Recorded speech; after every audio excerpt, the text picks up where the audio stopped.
Kejadian pasalnya yang ke-16. Adapun Sarai, istri Abram itu, tidak beranak. Ia mempunyai seorang hamba perempuan, orang Mesir, Hagar namanya.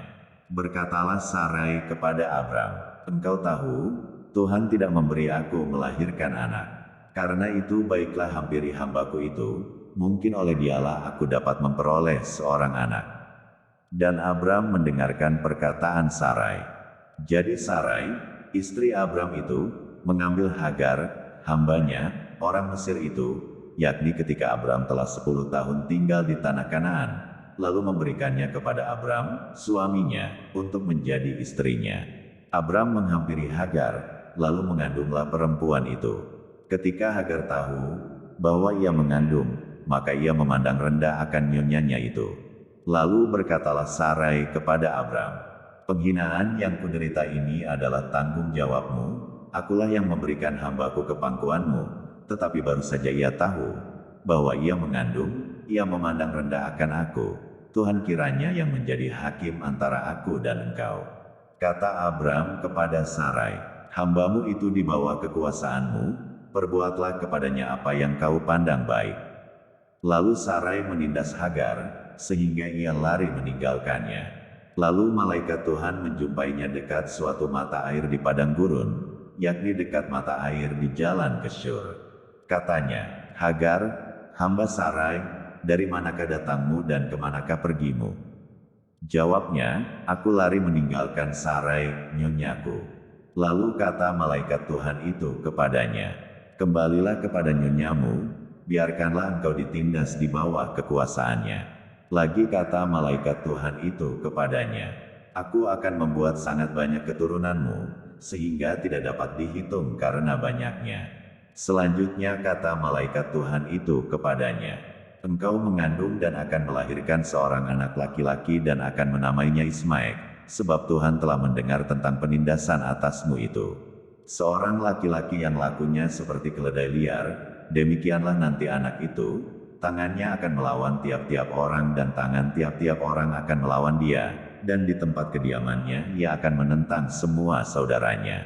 Kemudian Hagar menamakan Tuhan yang telah berfirman kepadanya itu dengan sebutan, "Engkaulah El-Roi." Sebab katanya, "Bukankah di sini kulihat dia yang telah melihat aku?" Sebab itu sumur tadi disebutkan orang, sumur Lahai-Roi, letaknya antara Kades dan Beret.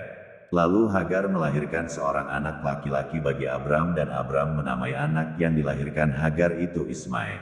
Abram berumur 86 tahun ketika Hagar melahirkan Ismail baginya. Kejadian pasalnya yang ke-17. Ketika Abram berumur 99 tahun, maka Tuhan menampakkan diri kepada Abram dan berfirman kepadanya, "Akulah Allah yang Maha Kuasa, hiduplah di hadapanku dengan tidak bercela.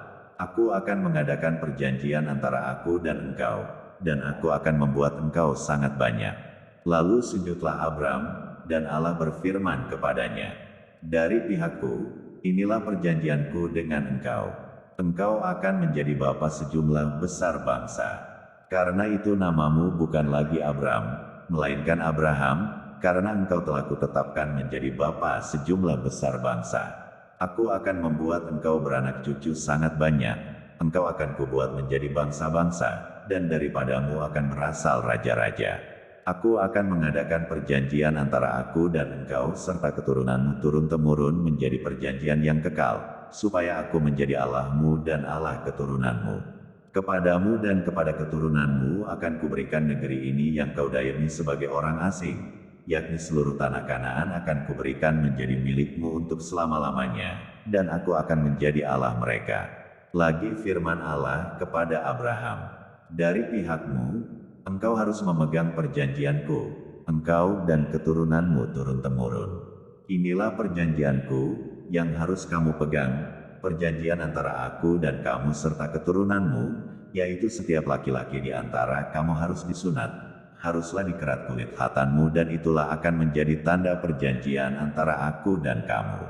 Anak yang berumur 8 hari haruslah disunat, yakni setiap laki-laki di antara kamu, turun-temurun, baik yang lahir di rumahmu, maupun yang dibeli dengan uang dari salah seorang asing. tetapi tidak termasuk keturunanmu. Orang yang lahir di rumahmu dan orang yang engkau beli dengan uang harus disunat, maka dalam dagingmulah perjanjianku itu menjadi perjanjian yang kekal. Dan orang yang tidak disunat, yakni laki-laki yang tidak dikerat kulit khatannya, maka orang itu harus dilenyapkan dari antara orang-orang sebangsanya. Ia telah mengingkari perjanjianku. Selanjutnya Allah berfirman kepada Abraham tentang istrimu Sarai, janganlah engkau menyebut dia lagi Sarai, tetapi Sarah, itulah namanya. Aku akan memberkatinya, dan daripadanya juga aku akan memberikan kepadamu seorang anak laki-laki. Bahkan aku akan memberkatinya, sehingga ia menjadi ibu bangsa-bangsa. Raja-raja bangsa-bangsa akan lahir daripadanya. Lalu tertunduklah Abraham dan tertawa serta berkata dalam hatinya, mungkinkah bagi seorang yang berumur 100 tahun dilahirkan seorang anak, dan mungkinkah Sarah yang telah berumur 90 tahun itu melahirkan seorang anak? Dan Abraham berkata kepada Allah, sekiranya Ismail diperkenankan hidup di hadapanmu.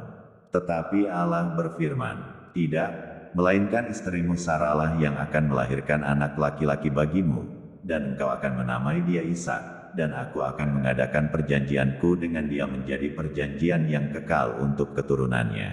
Tentang Ismail, aku telah mendengarkan permintaanmu, ia akan kuberkati, kubuat beranak cucu dan sangat banyak, ia akan memperanakkan 12 raja, dan aku akan membuatnya menjadi bangsa yang besar. Tetapi perjanjianku akan kuadakan dengan Ishak, yang akan dilahirkan Sarah bagimu tahun yang akan datang pada waktu seperti ini juga. Setelah selesai berfirman kepada Abraham, naiklah Allah meninggalkan Abraham. Setelah itu Abraham memanggil Ismail anaknya, dan semua orang yang lahir di rumahnya, juga semua orang yang dibelinya dengan uang, yakni setiap laki-laki dari isi rumahnya, lalu ia mengerat kulit khatan mereka pada hari itu juga, seperti yang telah difirmankan Allah kepadanya. Abraham berumur 99 tahun ketika dikerat kulit khatannya, dan Ismail, anaknya, berumur 13 tahun ketika dikerat kulit khatannya. Pada hari itu juga Abraham dan Ismail, anaknya, disunat. Dan semua orang dari isi rumah Abraham, baik yang lahir di rumahnya, maupun yang dibeli dengan uang dari orang asing, disunat bersama-sama dengan dia. Kejadian pasalnya yang ke-18. Kemudian Tuhan menampakkan diri kepada Abraham dekat pohon tarbantin di Mamre, sedang ia duduk di pintu kemahnya waktu hari panas terik. Ketika ia mengangkat mukanya, ia melihat 3 orang berdiri di depannya. Sesudah dilihatnya mereka, ia berlari dari pintu kemahnya menyongsong mereka, lalu sujudlah ia sampai ke tanah, serta berkata, Tuanku, jika aku telah mendapat kasih Tuanku, janganlah kiranya lampaui hambamu ini. Biarlah diambil air sedikit, basuhlah kakimu, dan duduklah beristirahat di bawah pohon ini. Biarlah kuambil sepotong roti, supaya tuan-tuan segar kembali, kemudian bolehlah tuan-tuan meneruskan perjalanannya, sebab tuan-tuan telah datang ke tempat hambamu ini.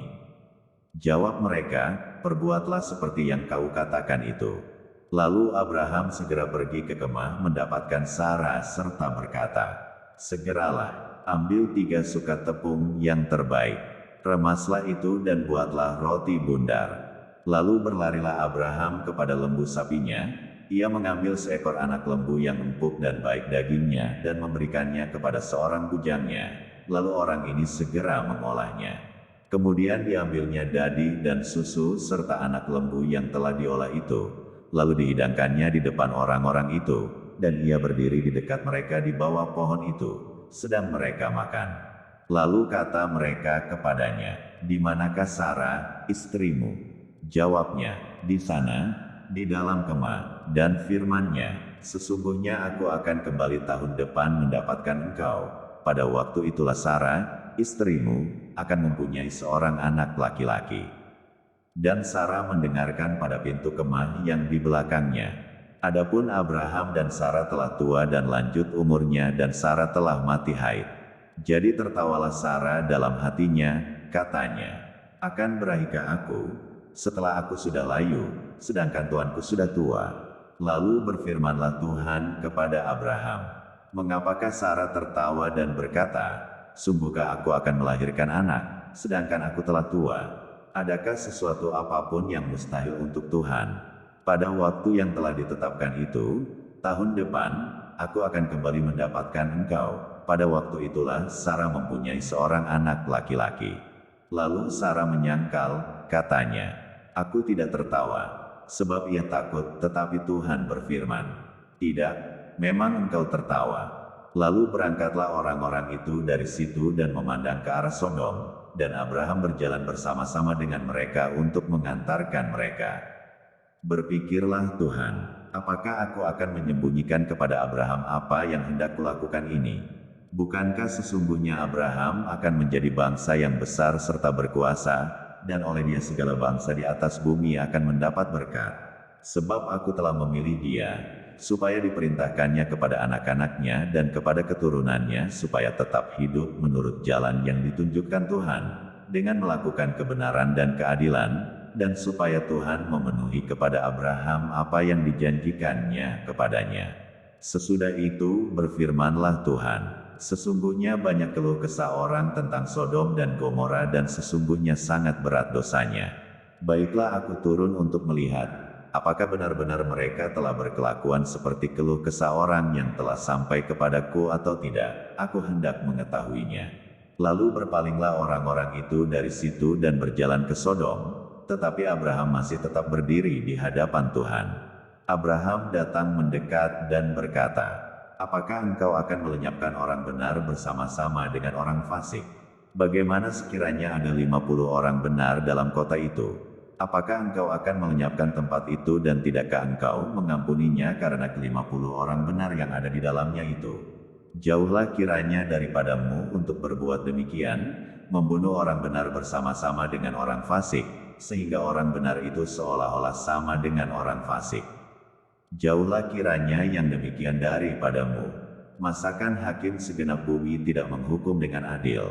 Tuhan berfirman, "Jika kudapati 50 orang benar dalam kota Sodom, aku akan mengampuni seluruh tempat itu karena mereka."